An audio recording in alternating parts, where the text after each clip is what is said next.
Generosity of heart, a magnanimous spirit. Have you ever noticed that the people who seem the most radiant, the most magnetic, aren't necessarily the ones with the most wealth, beauty, or even success, but the ones whose hearts feel open, whose presence feels spacious? There is a quiet truth in life. The more generous the heart, the more expansive the spirit. And here's a question I want you to sit with. Do you believe that just one act of letting go, one moment of choosing generosity over holding tight, could completely change the course of your life? Think about it. So many of the burdens we carry are not because life is too heavy, but because we grip it too tightly. We clutch at old resentments, we replay past arguments, we hold on to every slight, every unfairness, every wound. And in that clinging, our hearts shrink, our world contracts. But when we learn to open our palms, to release even a little of that weight, something shifts. Our chest feels lighter, our breath deeper, our presence more at ease. Suddenly, life doesn't feel like a constant battle. It feels like a field opening wide before us. This is what Buddhism, and many timeless traditions, have always pointed to, that generosity is not just about giving away material possessions. It is about the state of the heart. A generous heart is one that does not cling. It does not calculate. It does not trap itself in the endless cycle of me versus you. It breathes. It trusts. It expands. Let me ask you this. Who in your life has inspired you with their generosity? Perhaps it was a grandmother who gave not because she had much, but because her heart overflowed. Perhaps a teacher who offered you patience when you least deserved it. Or maybe a stranger who smiled at you on a hard day, a smile that reminded you that life is still kind. These are not small gestures, they are seeds of freedom. Because every act of generosity loosens the knot of self-centeredness that keeps us trapped. Now, here's something most people misunderstand. Generosity isn't weakness. It's not naivety. In fact, it's one of the deepest forms of inner strength. To be generous means to stand tall in the truth that nothing we cling to is truly ours forever. Money, possessions, recognition, even relationships, everything is in motion, everything is changing. The person with a generous heart is not blind to this truth. They embrace it. And because they embrace it, they live lighter, freer, with a spirit that feels spacious and noble. Have you ever met someone whose presence felt like shade on a scorching day? You couldn't explain it, but being near them calmed you, grounded you. That is the fragrance of a generous heart. They don't need to speak about their goodness. It radiates. You feel it. You trust it. And so, as we open this journey together, I invite you to see generosity not just as a moral teaching, but as a doorway to a more expansive way of living. Imagine this. What if every time you were faced with a choice, between holding on or letting go, between judging or understanding, between grasping or giving, you chose the path of generosity? How different would your relationships be? How different would your mornings feel? How different would your inner landscape look? In Buddhist wisdom, the practice of Dāna, or giving, is considered the very first perfection, the foundation of all spiritual development. Why? Because without generosity, the heart remains too narrow to contain peace. Without generosity, wisdom cannot enter. Generosity is not something we tack onto our lives when we have extra. It is the very soil from which freedom grows. But let me also acknowledge, living with a generous heart is not always easy. We live in a world that constantly whispers in our ears, protect yourself, accumulate more, don't let anyone take advantage of you. And yes, discernment is important. But what if the voice of fear has been too loud for too long? What if, in guarding ourselves so fiercely, we've also closed the gates to joy? So here is where our reflection begins. To live generously is to live expansively. It's to allow our spirit to breathe beyond the small confines of ego. And when that happens, our presence, our very being, shines with a magnanimous quality. People sense it. Life flows with it. Today, I want you to hold this simple seed. The more generous the heart, the more expansive the spirit. It's not just a beautiful saying, it's a compass. Let it guide how you speak, how you forgive, how you give, and even how you see yourself. And in the next part of our journey, we'll explore this more deeply. We'll ask, what does generosity truly look like in everyday life, beyond charity or grand gestures? What does it mean to forgive, to release, to open? And how can that one act, of letting go, begin to reshape the entire story of your life? Stay with me. Because what we are stepping into is not just an idea, it's a practice, a way of living that can turn even ordinary days into something luminous. The story of forgiveness. Have you ever been betrayed by someone you trusted deeply? A friend, a partner, maybe even a family member? That moment when your heart feels like it's been torn open, when disbelief mixes with anger, when you replay every detail trying to understand how they could do such a thing. It hurts, doesn't it? And the more you think about it, the heavier it feels, as though the betrayal lives inside your chest like a stone you cannot put down. I once knew someone who carried such a wound. A close friend betrayed him in a way that cut to the very core of trust. Everyone expected him to explode, to sever the friendship forever, to let resentment define the relationship. And honestly, no one would have blamed him. But what he chose to do surprised everyone, including himself. Instead of feeding the fire of anger, he chose forgiveness. Not an instant, magical forgiveness. Not the kind that pretends the wound never existed. It was messy, it was slow, it was hard. But day by day, he realized that holding on to rage was like drinking poison, expecting the other person to suffer. And then he remembered a teaching from the Buddha. Holding on to anger is like grasping a hot coal with the intent of throwing it at someone else. You are the one who gets burned. That image is so vivid, isn't it? Picture yourself clenching a burning coal, your skin blistering, the pain searing. Yet you keep holding it, thinking that maybe, someday, you'll throw it and finally hurt the one who hurt you. But the truth is, the only one being scorched in the process is you. Forgiveness, then, is not about excusing what happened. It's not about saying, it's fine. It's about choosing not to let that hot coal live in your hand, in your heart, in your life anymore. I wonder, are there coals you are still holding? Words spoken years ago that still echo in your mind? A betrayal from someone you once loved? A parent who wasn't there when you needed them most? We all have these moments, tucked away like scars under our skin. And sometimes, we protect them because they feel like proof of how much we were wronged. But ask yourself, who is really suffering by holding on to them? There's a saying I love, forgiveness is a gift you give yourself. It doesn't mean you need to welcome someone back into your life. It doesn't mean you condone what they did. It means you choose freedom over chains, peace over poison. You decide not to let that wound define you anymore. Think of it this way. Forgiveness is less about them, and more about you. It's the key that unlocks your own heart. Without it, you're trapped in a prison of your own anger. With it, the door opens, and you can breathe again. Let me share something personal. There was a time in my life when someone I trusted deeply let me down. I spent months replaying the scene in my head, like a film I couldn't turn off. Every time I thought of them, my chest tightened. And then one night, while sitting quietly, I asked myself, what if this pain isn't about them anymore? What if it's about me refusing to release it? That realization was painful in its own way, but it was also liberating. Slowly, I began to practice forgiveness. Not because they asked for it, not because they changed, but because I wanted my own heart to breathe again. Forgiveness doesn't erase the past, it transforms your relationship with it. The memory may remain, but it no longer controls you. Instead of bitterness, it leaves wisdom. Instead of a scar that aches, it becomes a reminder of resilience, of your own capacity to rise above. And here's the beautiful paradox. The act of forgiving actually makes you stronger, not weaker. The world often tells us that to forgive is to lose, to let someone get away with what they did. But in truth, forgiveness is an act of courage. It's saying, I refuse to let your actions decide who I become. I choose freedom. I choose peace. So let me ask you again, what hot coal are you still holding? What would it feel like to unclench your fist, to let it drop, to feel the cool air against your open palm? Because forgiveness is not only about one dramatic moment, it's a daily practice. Sometimes you have to forgive the same memory again and again until it loses its grip. Sometimes you forgive a little more each day. And sometimes, you surprise yourself and realize you've already let go without even noticing. If you're listening to this and you're thinking, but I can't forgive, it's too big, too deep, I want to remind you, forgiveness is not an all-nothing act. Even the smallest step toward it is already a step toward freedom. Begin with the intention, may I one day forgive? May I one day release? That intention itself plants the seed. And in time, seeds grow. So, what do we learn from the story of betrayal and forgiveness?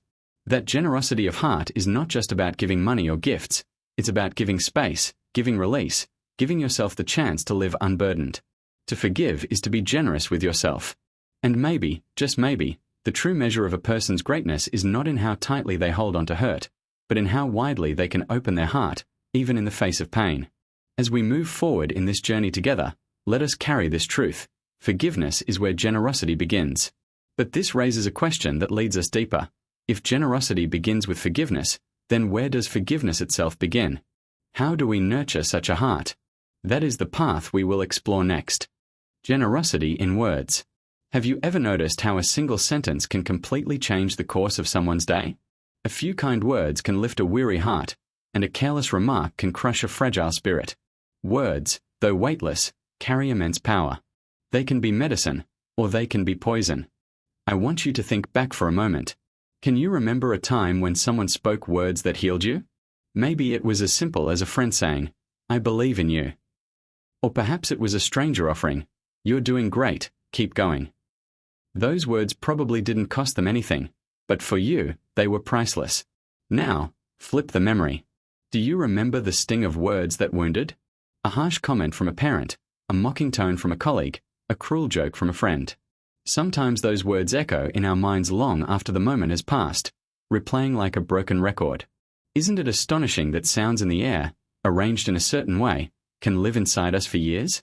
This is why Buddhism places such deep importance on right speech, or Sam Veer with Macron Seer with Macron, one of the steps in a noble eightfold path. Right speech isn't just about avoiding lies. It's about speaking in ways that are true, kind, and beneficial. It's about pausing to ask ourselves, will my words build or will they break? Generosity in words, then, is the practice of offering kindness through speech. It doesn't require wealth, it doesn't require status, it only requires mindfulness.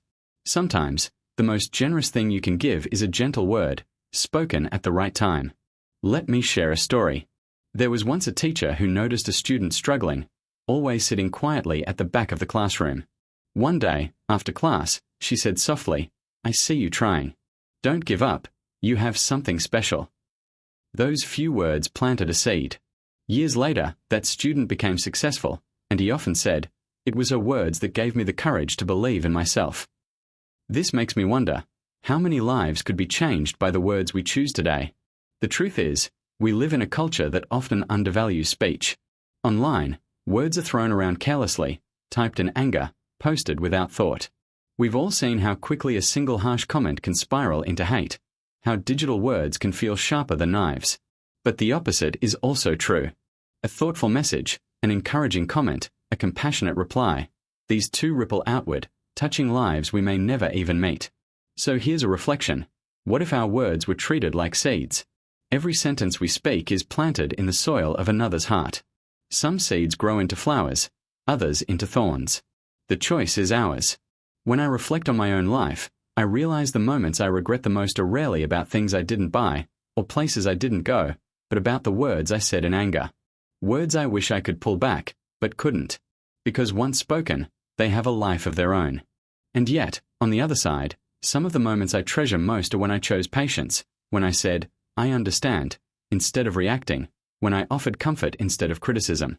Those moments linger too, but in a way that fills, rather than empties. This is why a generous heart doesn't stop at giving material things. It gives through the tongue, through sound, through expression. And the beauty of it is that it costs nothing. A smile, a thank you, a "you matter." These are treasures we can give freely, endlessly, without ever running out. But let's also be honest. Being generous in speech is not always easy. Sometimes our ego wants the last word. Sometimes anger burns so hot that silence feels impossible. Sometimes we feel justified in our sharpness. But if we pause, even for one breath, we might ask, will this word bring peace, or will it create more suffering?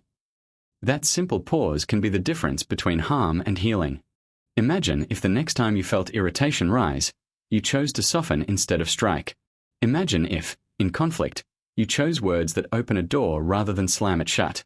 How many relationships could be saved? How much peace could be created, not just outside, but inside your own heart? Because here's the secret. When we choose kind speech, we are not only giving a gift to others, we are giving peace to ourselves. Our own hearts grow lighter, our own minds grow clearer. Generous words benefit both the speaker and the listener. Let me leave you with this question. If one sentence can change a life, what words will you choose to leave behind? As we continue our journey into the wisdom of generosity, remember this: words are just the beginning. They are powerful, yes, but actions speak even louder. If a kind sentence can heal, what might a kind action do? And that is where we will go next. Generosity in action. Think about the last time you helped someone, not because you had to, not because you expected something in return, but simply because your heart told you to. Do you remember the look on their face? The way your own chest felt a little lighter, a little warmer afterward? There's a quiet truth in life. Every act of generosity is like planting a seed. Sometimes that seed blossoms immediately. A smile, a thank you, a spark of hope in another's eyes.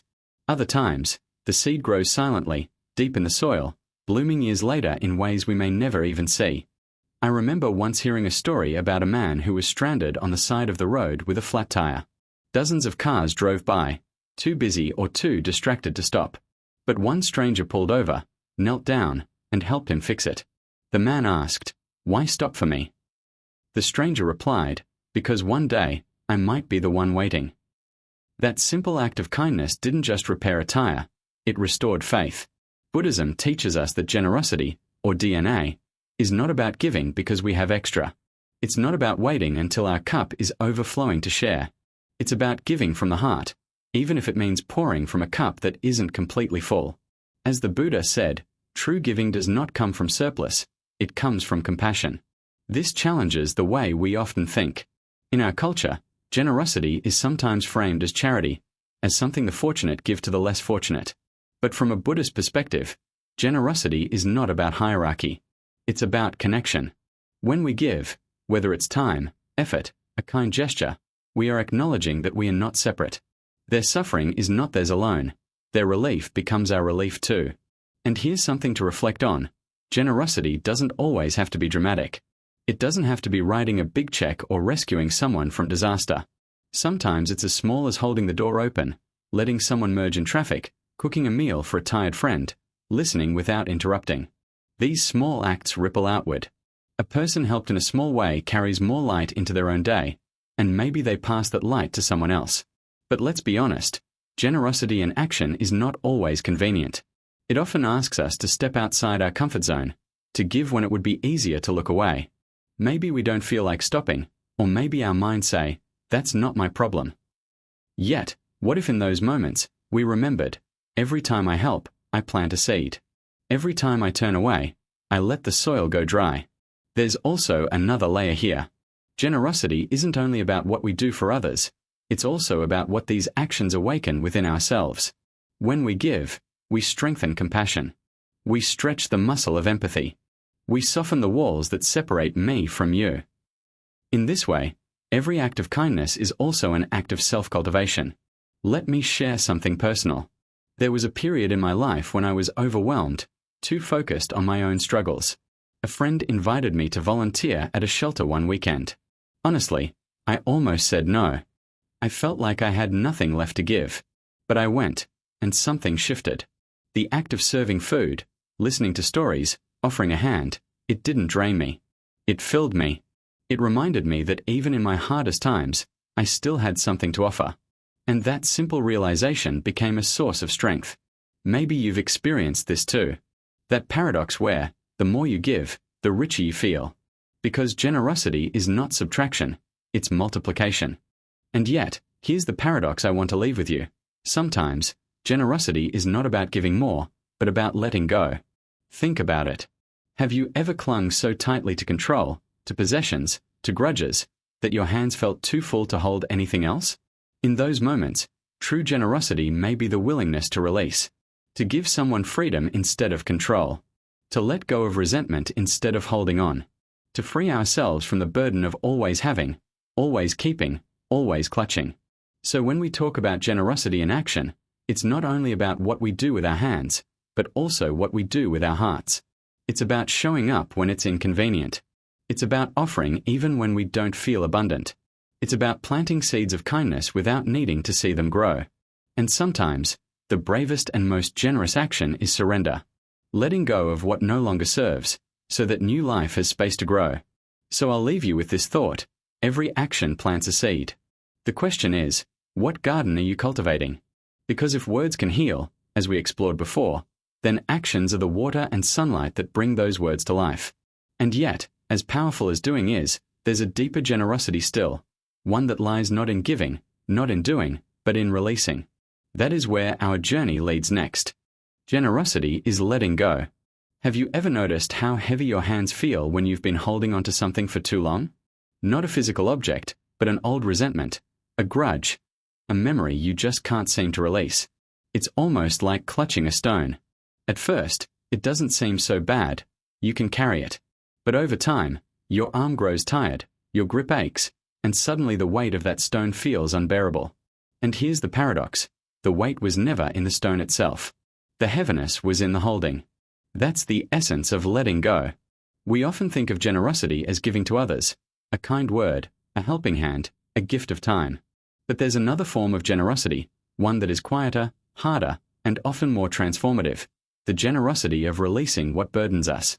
Buddhism teaches about anicca, impermanence, and anatta, the idea that nothing we call self truly belongs to us.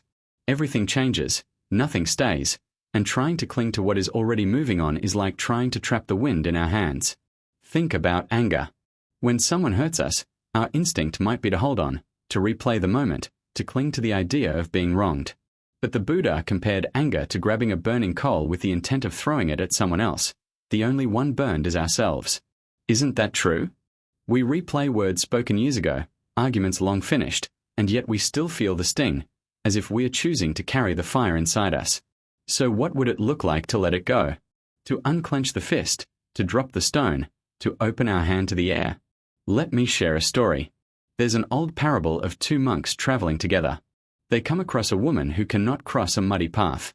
One monk lifts her onto his back, carries her across, and sets her down. Hours later, the other monk bursts out, "We are monks. We shouldn't touch women. How could you do that?"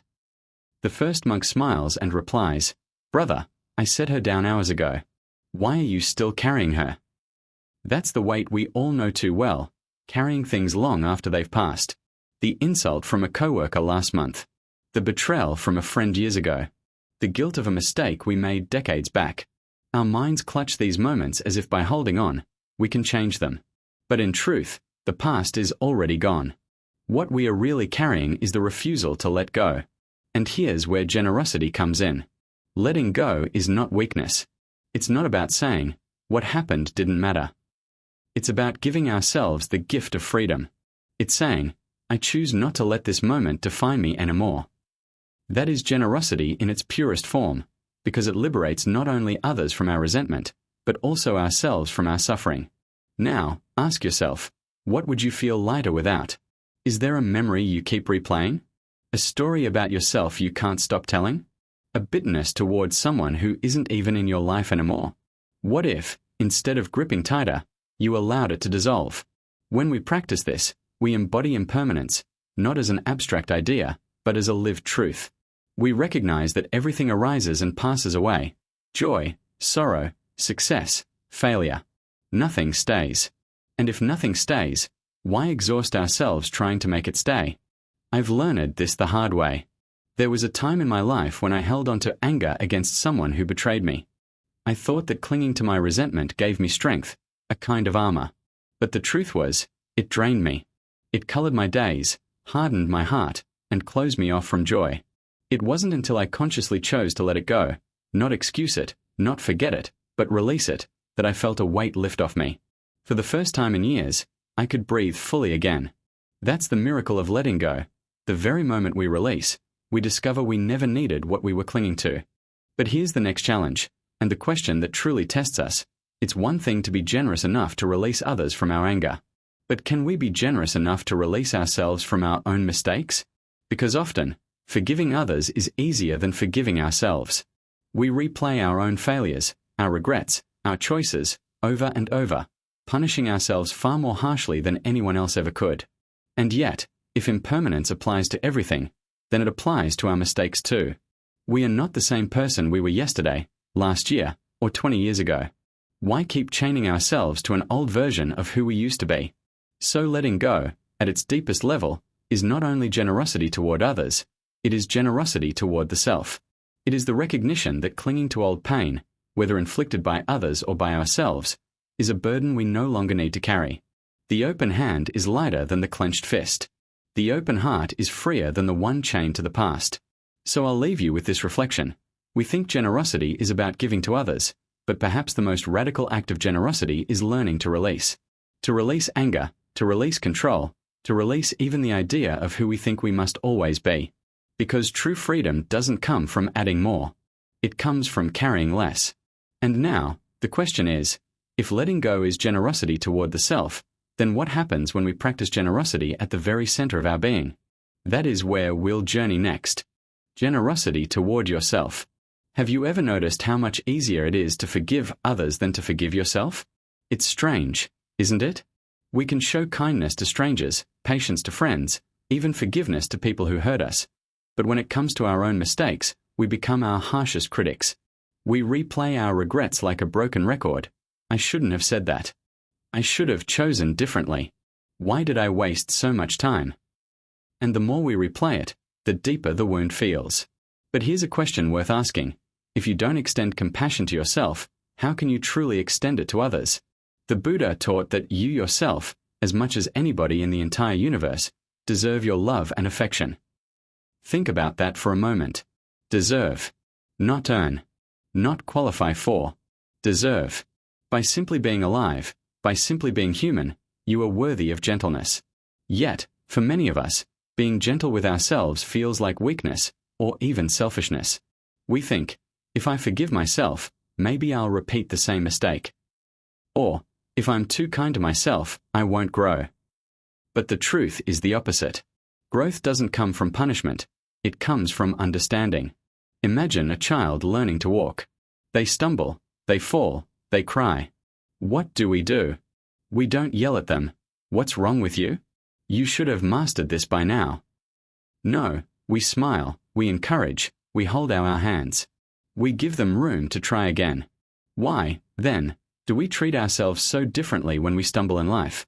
I once knew someone who carried guilt for decades. A small mistake in their youth haunted every decision afterward. They would say, I ruined my chance. I wasted my potential. And yet, nobody else around them judged them that harshly. The world had long moved on. The only one who hadn't moved on was themselves. That's the cage many of us live in, built not by others, but by our own unforgiveness. So what does generosity toward yourself look like? It looks like acknowledging your past mistakes without letting them define your present. It looks like speaking to yourself the way you would to a dear friend. It looks like recognizing that you are a work in progress, and that imperfection is part of the design. There's a saying in Buddhism, no mud, no lotus. The lotus, a flower of beauty and purity, can only grow out of muddy water. In the same way, our mistakes and failures are not evidence that we are broken. They are the mud that allows us to blossom. If you reject the mud, you also reject the flower. Now let's be honest, being generous with yourself is not easy. It takes practice. It might mean sitting quietly and saying to yourself, yes, I messed up. Yes, I regret it. But I will not carry this forever. It might mean writing a letter of forgiveness, not to someone else, but to your own heart. And maybe it means simply giving yourself permission to rest, to not be perfect all the time, to breathe without demanding more from yourself in every moment. Because here's the hidden truth. When you practice self-compassion, you're not just helping yourself, you're shaping the way you show up in the world. Think about it. When you're hard on yourself, you become quick to judge others. When you constantly criticize your own flaws, you notice flaws everywhere else. But when you're gentle with yourself, patient with your own mistakes, you naturally extend that same patience to those around you. It starts small. You forgive yourself for snapping in frustration, and suddenly you find it easier to forgive your partner for doing the same. You release yourself from guilt over an old choice, and suddenly you stop holding grudges against family or friends. Self-generosity ripples outward. It doesn't stop with you. It reaches your relationships, your home, even the way your children or loved ones learn to treat themselves. And that's the profound lesson. From the soil of self-compassion, the garden of family compassion grows. So let me ask you, when was the last time you were truly kind to yourself? Not indulgent, not distracted, but genuinely kind. When was the last time you looked in the mirror and said, I'm doing the best I can, and that's enough? Maybe today is the right day to try. Because the practice of generosity doesn't begin with giving away money, or possessions, or time. It begins in the heart. And if the heart you carry is hardened toward yourself, how can it ever be soft toward others? So today, let your generosity start here, at home, within your own chest. Be patient with your scars. Be gentle with your failures. Be open to the truth that you are, and always have been, worthy of kindness. And then, watch how that kindness ripples outward, touching your family, your friends, your community. So I'll leave you with this thought. Generosity begins with you, but it never ends with you. It flows outward, like water from a spring, reaching those closest first, your family, your loved ones, and from there, it touches the world. And that leads to our next question. If generosity can transform ourselves and our families, how far can its influence truly reach? That's where we'll go next. Generosity in the family. They say, home is where the heart is. But let's be honest, home is also where the heart is most tested. Out in the world, we can put on a smile, keep our tone polite, and hold our patience. But inside the walls of our own home, with the people closest to us, sometimes the smallest word can spark the biggest fire. A careless comment, a stubborn silence, an unwillingness to bend, and suddenly, love feels buried under frustration. Yet here's a truth that many of us learn too late. A single act of patience at home can prevent years of distance. There's an old saying, in the family, one moment of tolerance can prevent 9 storms. Isn't that true? Think back. How many arguments in your family began with something small, almost trivial? Maybe a difference in opinion, or someone forgetting a promise. And how many of those arguments could have ended in peace if just one person had chosen to be generous, to step back, to let go of the need to be right? Generosity in the family isn't always about grand sacrifices. More often, it's about those subtle, everyday choices. The choice to listen instead of interrupt, the choice to forgive instead of holding onto a grudge, the choice to soften your tone when your instinct is to raise it. I once spoke with a man who had been married for over 50 years. When asked about the secret to such a long marriage, he smiled and said, "It's simple. I don't always need the last word." That's generosity in its purest form. Not weakness, not defeat, but a willingness to prioritize love over ego. Buddhism teaches that the family is like the first temple we ever enter. It's the place where we first practice compassion, patience, and forgiveness. If we cannot be generous with the people under our own roof, how can we expect to be generous with the strangers outside? But let's be honest, generosity in the family isn't easy. Because family relationships run deep, every word cuts sharper, every memory lingers longer. That's why it requires an even bigger heart to forgive within the family than to forgive anyone else. Think about the parent who stays up late waiting for their child, even after harsh words were exchanged earlier. Or the sibling who sets aside their pride to call first after an argument. Or the spouse who swallows their frustration, choosing to protect the warmth of the home rather than win a temporary battle. These aren't small gestures, they're quiet acts of courage. And here's something powerful. The generosity we show in our families doesn't stay confined within 4 walls. It teaches. It echoes. It shapes. Children, for example, learn not from lectures but from the atmosphere they breathe every day. When they see parents forgiving each other, they learn forgiveness. When they see kindness extended at the dinner table, they carry that kindness into school, into friendships, into their own future families. Generosity in the family is like planting seeds in soil you will never stop walking on. Every act of patience, every act of kindness, makes that soil softer, richer, more nourishing for everyone who lives there. But let me ask you this. What kind of soil are you cultivating in your home right now? Is it hard, rocky ground filled with arguments and grudges? Or is it soft, fertile earth where love can grow freely? The good news is, it's never too late to change it. Even one act of generosity can shift the atmosphere. A hug offered after silence. An apology whispered instead of shouted. A willingness to listen when you don't agree. These are not signs of losing, they are signs of loving. And love, at the end of the day, is what makes a house a home. There's another layer here, too. When you practice generosity at home, you're not just protecting peace, you're also building resilience. Because a home filled with kindness becomes a refuge.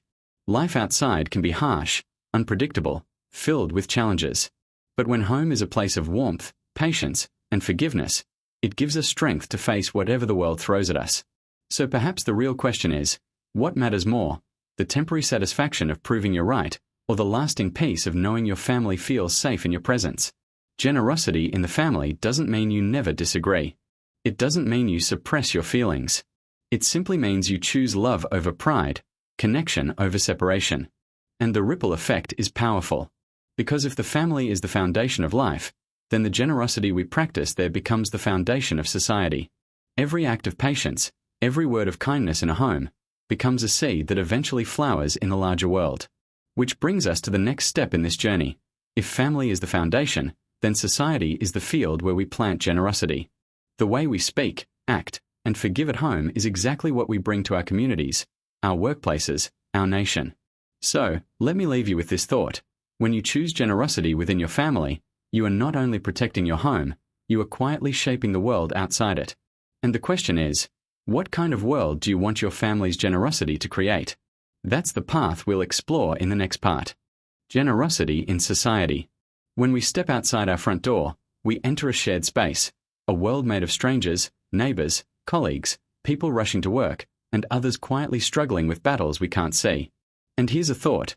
What would it mean to bring generosity not just into our homes, but into the larger society we all share?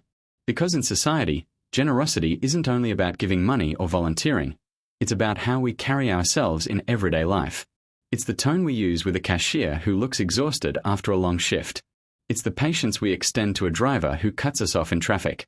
It's the willingness to listen to someone with a different opinion instead of rushing to defend our own. You see, society thrives not when everyone fights for their own advantage, but when people choose not to constantly measure loss and gain. Generosity in society is the choice to let go of who's right and who wins, and instead ask, how can we build trust? How can we create hope? I once heard a story about a woman who paid for the coffee of the person behind her in line. That simple act of kindness started a ripple. Each person kept paying for the next, until the chain lasted for hours. One small act turned a coffee shop into a community of strangers who felt, for a brief moment, connected. That's what generosity does. It turns ordinary spaces into places of belonging. The Buddha taught T by HX, compassion, loving kindness, joy in others' happiness, and equanimity. Together, they form the foundation of living generously in society. Compassion is seeing the pain of others as real. Loving kindness is wishing well even for those we don't know. Joy is celebrating when others succeed, instead of feeling envy. And equanimity, perhaps the hardest of all, is letting go of the constant comparison of me versus them. Imagine if our communities actually lived by those 4 principles. Would we still see so much division? Would our politics, our workplaces, our neighborhoods look the same? But here's the challenge. Society often teaches us the opposite. We are taught to compete, to climb, to win, even if it means stepping over someone else. Generosity, in that context, looks almost radical. Choosing to help instead of hoard, to listen instead of argue, to give instead of guard, that's not weakness. It's courage. It's leadership. And here's the paradox. The people who give the most often end up receiving the most, not always in money or possessions, but in trust, relationships, peace of mind. Communities naturally gather around those who embody generosity, because generosity creates safety. It creates hope. Let me ask you, when you think of the people who've influenced you most, were they the ones who always won the argument, or the ones who made you feel seen, valued, supported? That's the power of generosity in society. It builds bridges where walls used to stand. It heals divides. It allows us to move beyond being isolated individuals into being part of something larger. But here's where it goes even deeper. True generosity doesn't stop at me and you. It goes beyond categories, beyond us and them. Because as long as generosity is limited to people we like, people who agree with us, or people who belong to our group, it's not complete. Think of the times you've seen a stranger step in to defend someone different from them, or a community come together to support a family they had never met, or people donating time and energy to causes that don't directly benefit them. That's generosity beyond the boundary of self. And it's there, at that edge, that generosity transforms society. So, perhaps the real question is this: can we expand our generosity until it no longer depends on who's like us or who we think deserves it? Because when we do, we don't just create a kinder society, we begin to dissolve the illusion of separation itself. Generosity in society isn't about charity alone, It's about seeing our shared humanity. It's about realizing that my well-being and your well-being are not separate, that a healthy community supports every individual, and every individual contributes to the health of the community. And maybe that's why, when we encounter true generosity in the world, it feels almost sacred. Because in that moment, we glimpse what life could look like if we all stopped keeping score. So here's where I'll leave you. Generosity in society teaches us that the greatest gift we can give is not just money, time, or effort. It's the willingness to see beyond me and you. And that leads us to our next step. Because if generosity can expand beyond self and others, beyond home and society, what lies beyond those boundaries? That's the question we'll explore in the next part. Generosity with all beings. We often talk about generosity in terms of how we treat other people, our family, our community, our society. But the truth is, generosity doesn't stop there. It reaches further, much further, because real generosity extends to all beings. Think about this for a moment. The bird outside your window, pausing to sing before flying off. The stray cat wandering the neighborhood at night, searching for scraps. The ant crossing the sidewalk, carrying a grain of rice twice its size. How often do we notice them? And when we do, how often do we see them as lives just as precious as our own? In many traditions, including Buddhism, every being is considered worthy of compassion. A drop of water offered to a thirsty bird, a handful of rice left for hungry ants, or even choosing not to harm an insect that crossed our path, these are not small things. They are gestures of generosity that ripple quietly through the web of life. And maybe that's the point. Generosity is not always about grand gestures. Sometimes, it's about whether we recognize the life around us, whether we honor it, even in the smallest ways. I remember once hearing a story of a farmer in Asia who always left a corner of his field unharvested. When asked why, he said, "That portion belongs to the birds. They worked as hard as I did all season, chasing insects from my crops. This is their share." That's generosity, not out of abundance, not out of excess, but out of respect for shared existence. It makes me wonder, what if we saw our relationship with the world not as ownership, but as stewardship? Would we treat animals differently? Would we consume differently? Would we waste less? Modern science now echoes what ancient wisdom has always taught, that we are deeply interconnected. The health of our forests, the survival of bees, the balance of oceans, all directly affect us. To be generous toward all beings is not just a spiritual act, but a practical one. It's protecting the very conditions that allow us to live. And yet, how easy it is to forget this. We live in cities with concrete and screens, where life feels human-centered. But when you step into nature, the silence of a forest, the expanse of the ocean, the flight of birds, you realize, we are not alone here. Never have been. So perhaps generosity toward all beings is not just giving, it's also refraining. Refraining from harm, from exploitation, from unnecessary destruction. Sometimes the greatest gift we can give another life is simply the space to live, the freedom to be. Let me ask you, have you ever had a moment when an animal trusted you? Maybe a stray dog wagging its tail at your kindness, or a bird eating from your hand.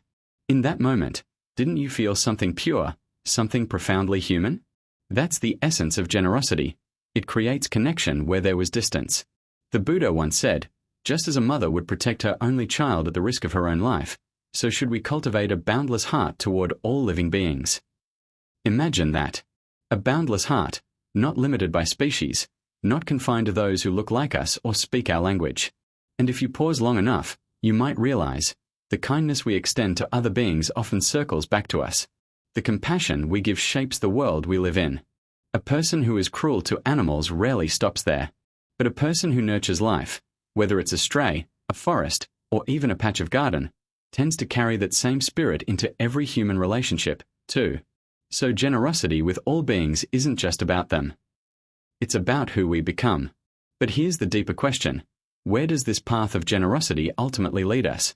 Because when you extend your heart so wide that it includes not only friends, not only strangers, but also animals, trees, rivers, even the smallest insect, you begin to dissolve the boundaries of self altogether.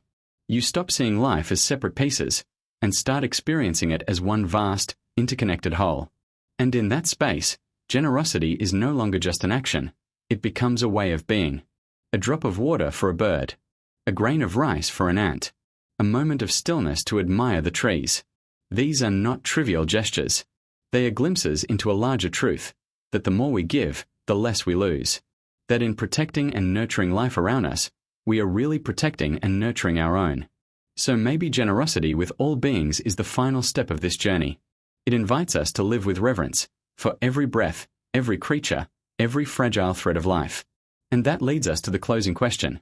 If the generous heart begins with forgiveness, flows through words, actions, family, and society, and finally embraces all beings, then where, ultimately, does this path take us?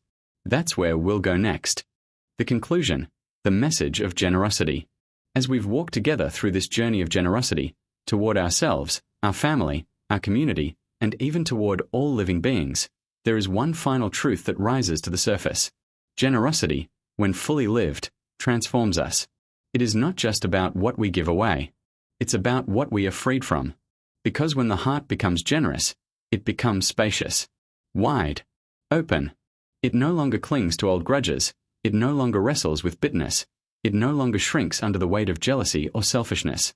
Instead, it breathes with ease. A generous heart carries a rare kind of dignity, a quiet radiance. Not flashy, not boastful, but something you can feel when you meet someone who has lived it. Their presence is calm, steady, unshaken. They are free. And isn't that what we all long for? To live with a spirit that is unchained from resentment, unburdened by constant comparison, untouched by the smallness of greed? To live with an inner strength that no one can take away. That's the gift of generosity. It gives us back to ourselves. Think about the people you admire most. Maybe a grandparent, a teacher, a neighbor, or even a stranger you once met. What was it about them that left a mark on you? Often, it's not wealth, not beauty, not power. It's the spaciousness of their spirit. The way they gave of themselves. The way they carried no pettiness, no need to hold others down. That is the fragrance of generosity. And here's the paradox. When we stop clutching, when we release the tight fist around our possessions, our grudges, our pride, that is when we discover true abundance. Because abundance isn't about how much you own. It's about how lightly you carry what you have. Imagine living each day like that, light, free, unhindered. How many conflicts would dissolve? How many sleepless nights would end? How much peace would return, simply because the heart chose not to cling?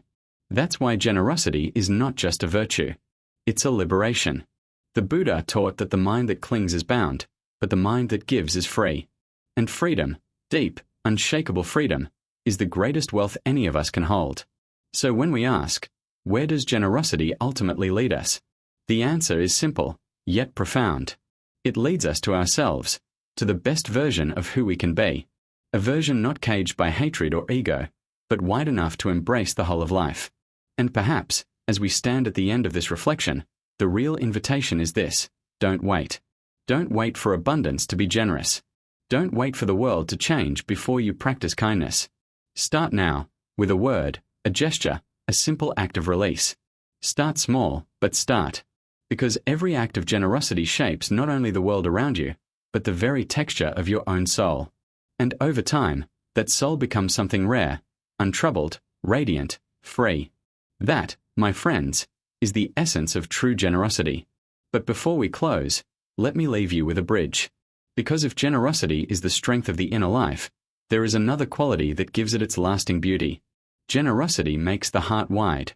But humility makes the heart beautiful.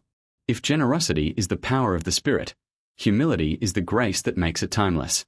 And that is exactly where we'll go next.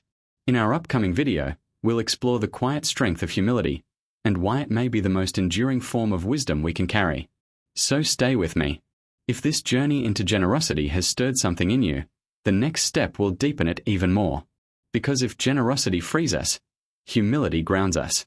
And together, they shape a life of true freedom, true beauty, and true peace. I'll see you there.